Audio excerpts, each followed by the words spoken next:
आप देख रहे हैं ना, बांग्लादेश में देख रहे हो ना, तो वो गलतियां यहां नहीं होनी चाहिए। कटेंगे तो कटेंगे, एक रहेंगे तो नेक रहेंगे। पता है ना आप सबको? नहीं पता है, कहां पता है। बेचारे भूल गए होंगे, टेंशन बहुत है ना। कोई बात नहीं। बांग्लादेश क्रिकेट टीम में खेलते हैं जिनका नाम है तंजीम हसन साकिब। उनकी अगर आप सोच देखेंगे तो आप स्तब्ध रह जाएंगे। इनका ये मानना है कि ये जो राष्ट्रगान है वो एक काफिर के द्वारा लिखा गया है और मैं इसको नहीं गा सकता। বিপক্ষে যদি কলা গাছ খেলে আমরা সেই কলা গাছের সাপোর্টার হব, কিন্তু ভারতের সাপোর্টার হব না। কাজের জন্য বুয়া খুঁজে পাওয়া যায় না, টিএসসি তার সাথে কি ইন্ডিয়া সবাই বুয়া বুয়া। খুব ভালো লাগতেছে, খুব ভালো লাগতেছে, আনন্দের ঝর্ণা বয়ে যাচ্ছে। তাই যে কান্না করতেছে এটাই আমাদের সুখ। একসাথে শিখেছে দক্ষিণ এশিয়া, ছুরি সব জায়গায় চলে না, সবার সাথে চলে না।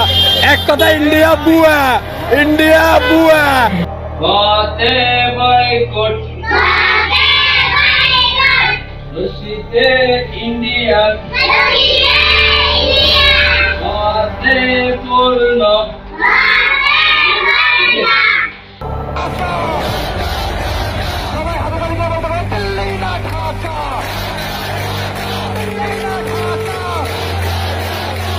The Islamists are going shop to shop in Bangladesh, calling upon them, stop buying Indian goods, stop buying Indian goods, stop employing Hindus.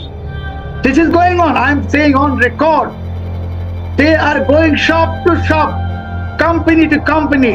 এই মূর্তি ভাঙ্গা হচ্ছে, এই সমাজকে পরিবর্তন করে মূর্তির সমাজকে ভেঙে দিয়ে তাওহীদের সমাজ গড়ার জন্য এক সুপরিকল্পিত পরিকল্পনার অংশের সূচনা হচ্ছে মূর্তি ভাঙ্গা। আর এই রকম কোন পরিকল্পনা কোন বুড়া মানুষের মাথায় ঢোকে না, ঢোকে তো যুবকের মাথায় ঢোকে। डेमोक्रेसी में वोट बैंक चाहिए, माथे चाहिए, खोपड़े चाहिए, लोग चाहिए, भले वो मूर्ख हो, गया गुजरा हो, उसे कुछ भी ना आता हो, सिर्फ वोटिंग पावर चाहिए। जिसके पास वोट ज्यादा वो जीतेगा लोकतंत्र में, जिसके वोट कम वो लोकतंत्र में हार जाएगा। यहाँ तुम्हारी अहिंसा काम नहीं आएगी, यहाँ शाकाहार काम नहीं आएगा, यहाँ एक इंडिया, बे इंडिया, ते इंडिया, चौर इंडिया, पंच इंडिया काम नहीं आएंगे। इस लोकतंत्र की पद्धति में तुम्हारी सामायिक, तुम्हारा प्रतिक्रमण, तुम्हारी तपस्या, तुम्हारी नौकरसी, चौबियार काम नहीं आएगा। चुटकियों में उड़ जाओगे। याद रखना, इसी प्रकार संख्या कम हुई तो कभी गांवों में और फिर कभी शहरों में एकांत में दिन के उजाले में कोई भी रिवॉल्वर लेकर या तलवार लेकर तुम्हारे घर के वहां आएगा, दरवाजा खुलवाएगा, तुम्हारी खूबसूरत किसी लड़की को या बहू को उठाएगा तुम्हारे सामने और जिंदा रहने के लिए तुम्हें यूं का यूं उसको सौंप देना पड़ेगा कि ले जाओ, यूज करो, बस हमको जिंदा रखो। इस प्रकार आपकी बहन बेटियां उठाई जाएगी। वो दिन भी आएगा, उस दिन मैं जिंदा नहीं होऊंगा।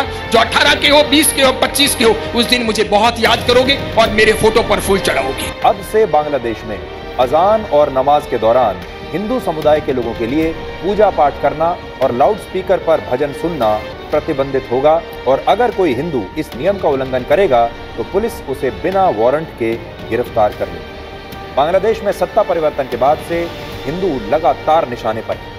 वहां अब तक 300 हिंदू परिवारों और उनके घरों पर हमले हो चुके हैं। 4 बड़ी घटनाओं में हिंदुओं की मॉब लिंचिंग हुई है। 10 से ज्यादा मंदिरों में तोड़फोड़ और आगजनी हुई।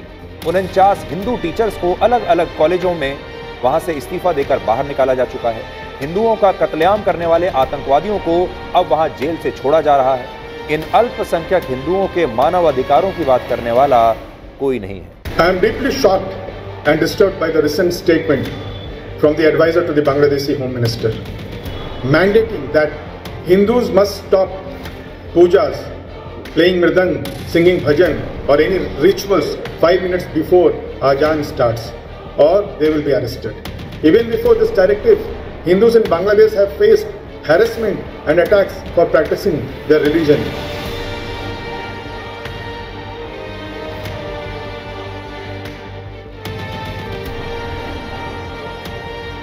Meanwhile,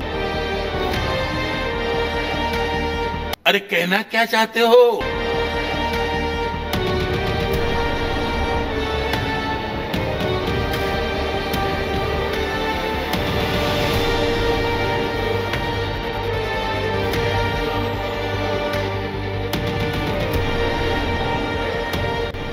India is proceeding with playing cricket with them, turning a blind eye to the crisis for help from Hindu minorities.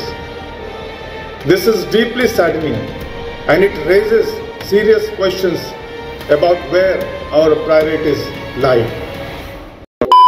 किसी की मजाल नहीं है, आंख उठा करके भी देख ले। हाँ, जैसे हमारे यहाँ कई लोगों को फर्क नहीं पड़ा कि बांग्लादेश में हिंदुओं के साथ क्या हो रहा है। हम एक दिन विचार कर रहे थे बांग्लादेश पर कि अगर हमारी बहन बेटी हमारे ही सामने कोई उठा के ले जाए कैसा लगेगा। जरा विचार कर इस देश का कि हिंदुओं के सामने हमने कितनी बंसी बजाई। अब भी वो घर से बाहर नहीं निकल, अब भी हिंदू एकता की पदयात्रा की कोई चर्चा नहीं कर रहा। हम लगे हैं, बंबई गए, दिल्ली गए, आपसे बात कर रहे हैं, उनसे बात। भैया, हिंदू सनातन एकता पदयात्रा है, जात पात को मिटाने के लिए अच्छे से हो जाए। हमारी भर जिम्मेदारी है रोड पर निकलना। क्या हमारी भर जिम्मेदारी है हिंदुओं को एक करना? क्या हमारी भर जिम्मेदारी है रामायण के पक्ष में आवाज उठाना और विरोधियों के विपक्ष में आवाज उठाना? आपकी नहीं। कटेंगे तो कटेंगे, एक रहेंगे तो नेक रहेंगे।